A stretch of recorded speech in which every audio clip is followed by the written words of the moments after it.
সকলোকে নমস্কাৰ জনাইছো। আমাৰ ইয়াত হাতী এটা আহি উৎপাত গোটেই ঘৰ চৰ ভাঙি দিছে। কোনো এজন অহা নাই মানে ইয়াত এনেকুৱা মানে ইয়াত ফোন কৰিছো ফৰেষ্টক, কোনো এজন অহা নাই। আমাৰ ঘৰ চৰ গোটেই ভাঙি দিছে। সকলোকে জনাব আহিছো, কোনোবাই যদি কাৰোবাক ফৰেষ্টক ক'ব পাৰে জলদি আহক। ইয়াতে গোটেই ঘৰ চৰ ভাঙি দিছে, গাড়ী চাড়ী গোটেই উৎপাত, হাতীৰ বনৰীয়া হাতী আহিছে।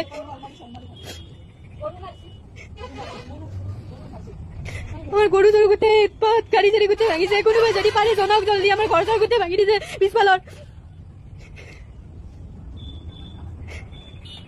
সকলো মানুহ বহুত বিপদত আছে, বনৰীয়া হাতী বহুত উৎপাত কৰি আছে।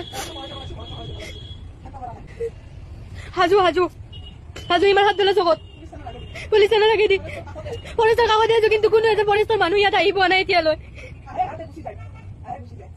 গোটেই উৎপাত কৰিছে, পিছফালে হাতী আহি গোটেই পাইপ চাইপ গোটেই ভাঙি দিছে। আমি কিবা কাৰণত বাচি কিনে ইয়াত আহিছো। হাতী সন্মুখতে সোমাই কিনে পিছফালত দৰ্জা চৰ্জা গোটেই হেৰি কৰি দিছে। মই আপোনালোকক জনাবলৈ আহিছো লাইভত, যদি কোনোবাই কিবা কাৰণত ক'ব পাৰে ফৰেষ্টৰ মানুহক জনাই দিয়ক। এটাই হাতী, বনৰীয়া হাতী, ক'ৰ পৰা আহি কিনে ইয়াত আমাৰ ঘৰ চৰ গোটেই পিছফালে ভাঙি দিছে। একদম তত নাইকিয়া হৈ গৈছে আমাৰ।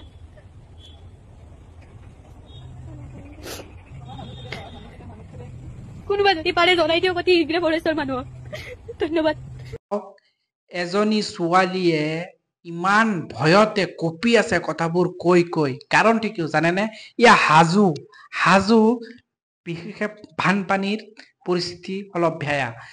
বনৰীয়া হাতীবোৰ যে আহি ঘৰ দুৱাৰ ভাঙি আছে, বিভিন্ন সন্ত্ৰাস চলাই আছে, কাৰোবাৰ ঘৰত সোমাইছে, কাৰোবাৰ বিভিন্ন বস্তু আচপাচ ভাঙি আছে, সেইবোৰৰ কিন্তু বহুতো ৰাইজৰ ক্ষতি হৈ আছে।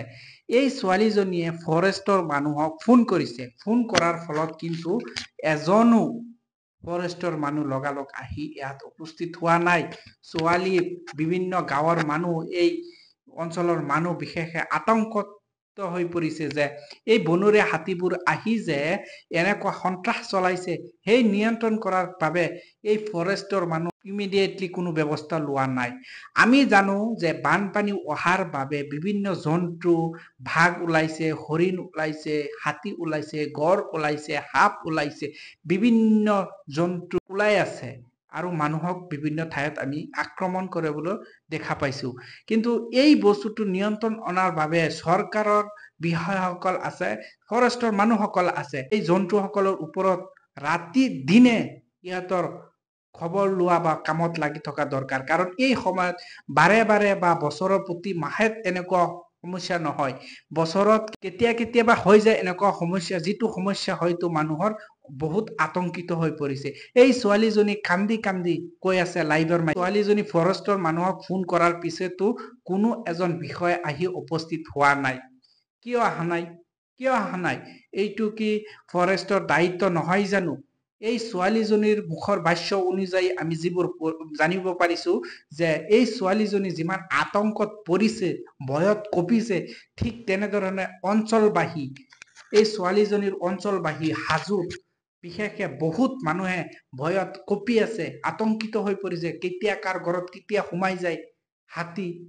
যিহেতু খাদ্য বা বাসস্থান হেৰুৱাইছে, এই জংঘল অৰণ্যত পানী হোৱাৰ বাবে সিহঁতে নিজৰ জীৱনটো বচাবলৈ ওখ ঠাই বা নিজৰ এটা ঠাই বিচাৰি আছে, যিটো ঠাইত আহি এতিয়া তাত মানুহ বসবাস কৰিছে। সেই মানুহবোৰক এতিয়া ঘৰ বাৰী যিমান বস্তু আছে তেখেতে আক্ৰমণ কৰি আছে। সেই আক্ৰমণ এতিয়া নিয়ন্ত্ৰণ কৰিবলৈ হলে কোনে কৰিব? পাব্লিকে কৰিব জানো? পাব্লিকৰতো এইটো দায়িত্ব নহয়।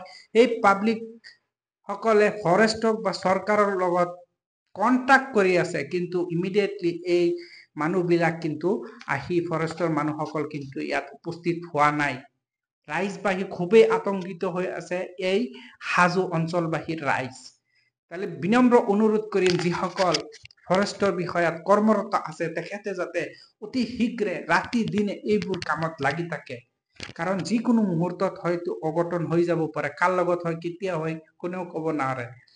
সেইবাবে বিনম্ৰ অনুৰোধ জনালো যে ফৰেষ্টৰ মানুহসকল আপোনালোকে এই বিষয়ৰ ওপৰত আপোনালোকে অলপ চকু দি ৰাখি ইমিডিয়েটলি, কাৰণ আমাৰ নামনি অঞ্চলত বিশেষকে বানপানীৰ ক্ষেত্ৰত এইবোৰ পৰিস্থিতি হবলগীয়া হৈছে।